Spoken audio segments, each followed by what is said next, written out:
want to tell me where the butt is?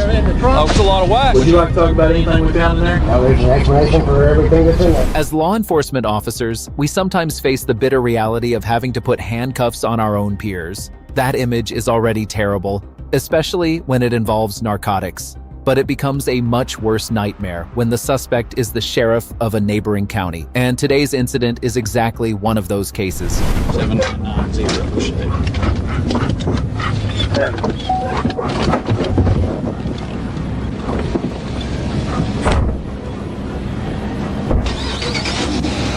Hello, sir. What's up, boys? Hey, I'm Trooper Price, State Police. Where's on stop? You coming up the flashing lights there? You were speeding just a little bit. My flashing lights? There used to be flashing lights. It's a 71 and 282. How fast are you going? You're going 50 and 45. Not that big of a deal. Not bad. Yeah. Not too bad. Yeah, not bad. Do you have your license on you? Yeah. Being pulled over for going just 5 miles per hour over the speed limit is a clear sign that this might be a pretextual stop.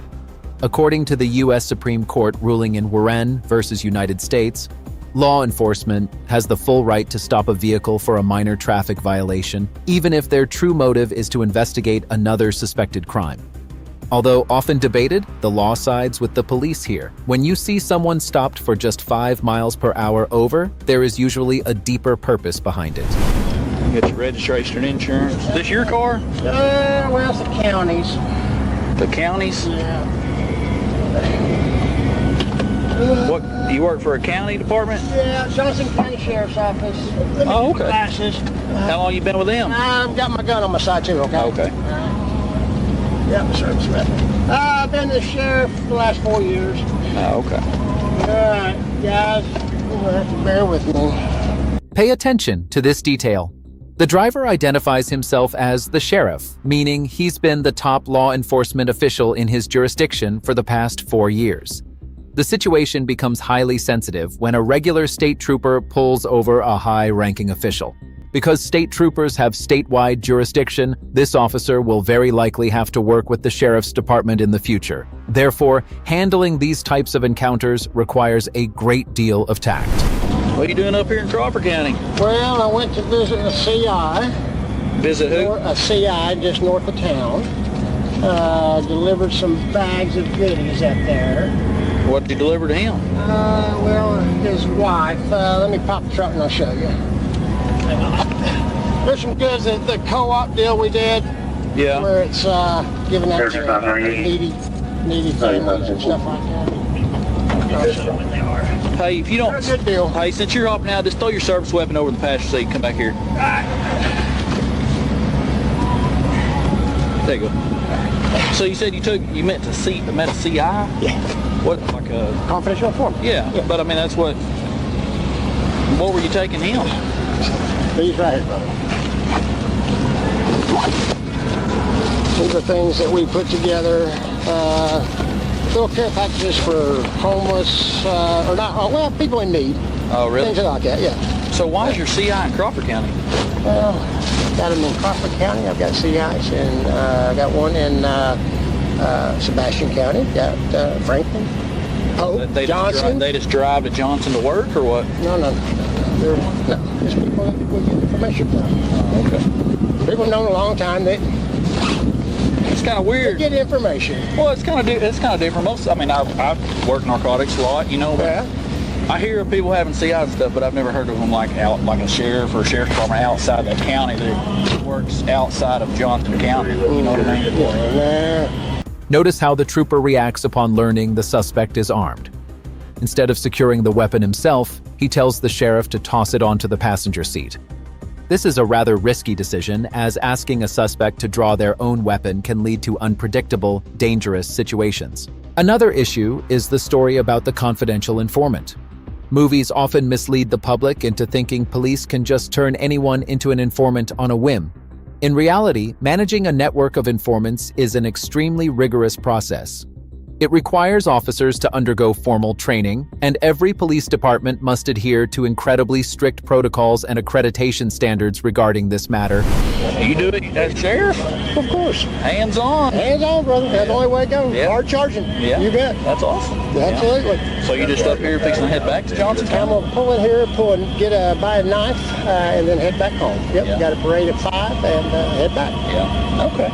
Well, this is one of my new guys, so just talk with him for just a second. Hey, brother. We'll get you out here in a second. Okay, you don't have no more guns and like that on you? Nope. Okay, give me 1 second. All right, buddy.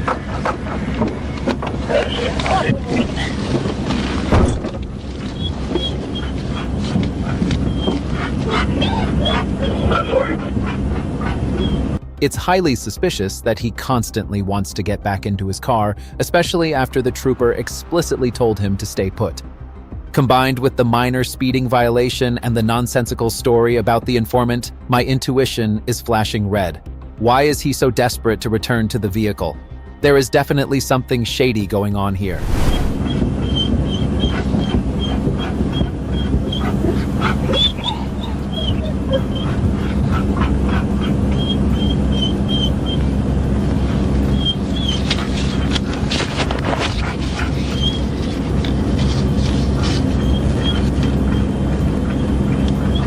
He's up here seeing a CI out of Johnson County. Taking him a thank you bag. Never mind. Y'all are here.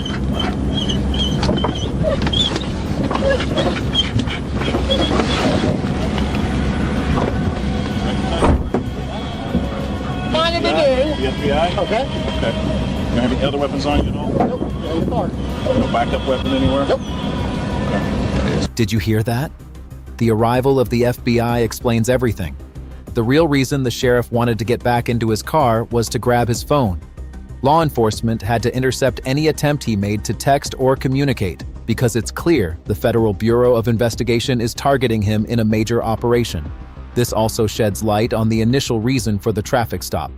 In practice, it's a very common tactic for federal agents or undercover units to ask patrol officers to execute a random traffic stop to support their broader investigations. Hey, Sheriff, let me ask you this. You don't have nothing illegal in your car, do you?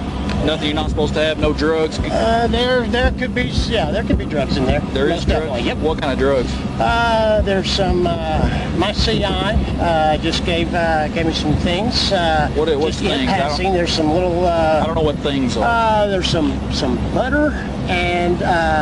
Like marijuana? Yeah, and like a butter marijuana and 2 little buds that through the course going on, carrying on, talking to them. Hey, go ahead and put your hands behind your back real quick, okay? This whole deal's odd to me, and so as of right now, I'm going to go ahead and detain you, okay? I'm not saying you're under arrest right now, but as of right now, we're just going to detain you until we figure out what's going on, okay? Because I've never heard of a sheriff not saying that what you're doing is wrong, but I can tell you this. I've been working narcotics for 7 years, okay? And I've never heard of a sheriff himself coming out. I'm not saying it don't happen, because it does happen, but not very often that comes out and works narcotics on his own and stuff like that, okay? So, and now that you said you've got some narcotics in your car, we're gonna search your car, okay? So, is this your personal car, or is this your... No, this is a county-owned vehicle. Okay. Does the court and all them, they allow you to take this out for personal use? And Well, I wouldn't quite call it personal use. let me ask you this, just do you think, if you were in my position, would you think this is odd? Trooper, based on I'm talking outside of them being here. Based Look at me. Oh, you're talking I'm to me. with you. Okay. I'm with you. I'm asking you this. I'm going to I'm going to go ahead and just invoke my rights, and I'm going to speak to attorney and say I'm under arrest. And you guys, Okay. I'll be respectful and do whatever you I need to do. understand. I understand that. It seems he has decided to exercise his right to remain silent and request legal representation. However, the foolish admissions he's made up to this point will serve as core evidence against him in the legal proceedings. Now that the suspect has refused to answer further, the next developments in this encounter will be very interesting to watch.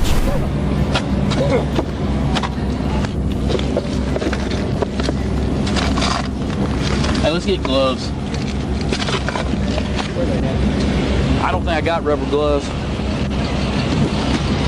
You got any rubber gloves?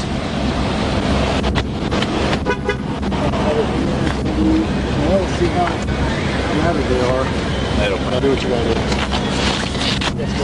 back up in my car for a while. You know what I'm saying?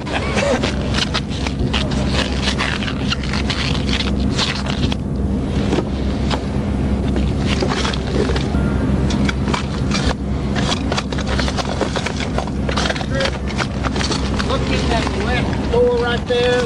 Okay. Right there is what was described as the opioid type pills. And these? No, those are just replicas. I don't know what they are. I've got to check it. See if they are. In this door? Yeah, that's there. It's in the doorway there. There ain't nothing in this pocket. Okay, yeah, I got them. Yep.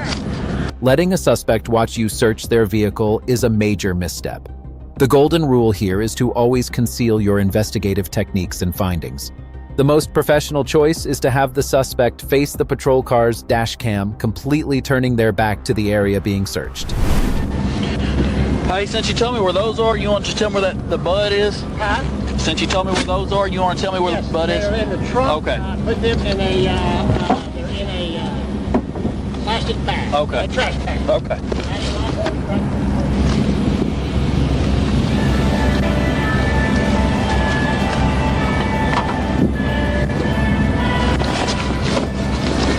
Whew, I smell it now.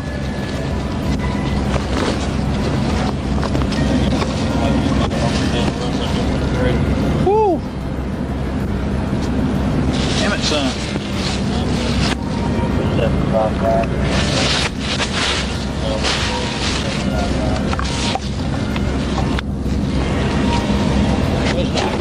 Huh? Those are the two items I was referring to. Yeah.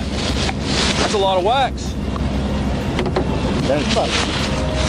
Butter, wax, still a lot. Here, we need to discuss two crucial professional elements: evidence handling and the chain of custody. This sheriff claims he received this contraband from an informant and then just casually tossed it into the back of his trunk. In court, both the prosecution and the defense will dissect this detail relentlessly. The chain of custody requires transparent documentation from the initial point of origin, every location it passes through, and the identity of every individual who touched it. Carelessly throwing evidence into a trunk creates an extremely high risk of cross-contamination. Accredited law enforcement agencies have ironclad rules regarding the sealing and preservation of evidence. Yeah. Will you listen to the right one just a tad on the brakes? Let me feel it. This one? No, the right one. Oh, the right one. It's not. It's twisted. You good?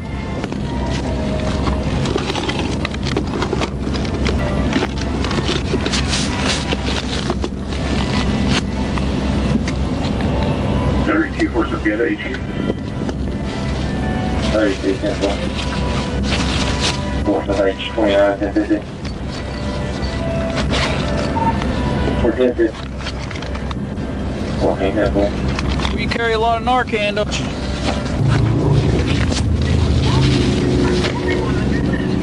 Hey, I'm just gonna let you sit over here, okay? I'm gonna put you in my car.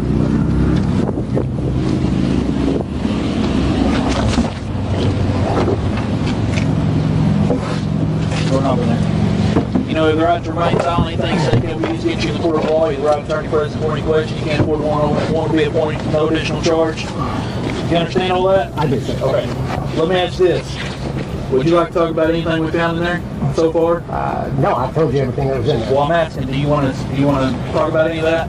No, there's an explanation for everything that's in there. I'm asking you, would you like, if I ask you some questions, would you be willing to talk about it right now? Not at the moment. No, Okay. I'm good.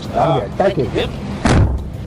Just imagine how humiliating it must feel when you are the top law enforcement officer of an entire county, only to suddenly find yourself shoved into the cramped back seat of a patrol car, becoming the center of a narcotics investigation involving the FBI. That is truly a disgraceful downfall. You okay? Yeah, I'm good. Okay. Hey, they really are tight, though, brother. Okay. Cooperative with me.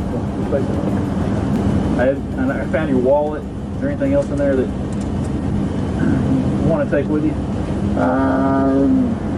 Just I think there's some checkbooks.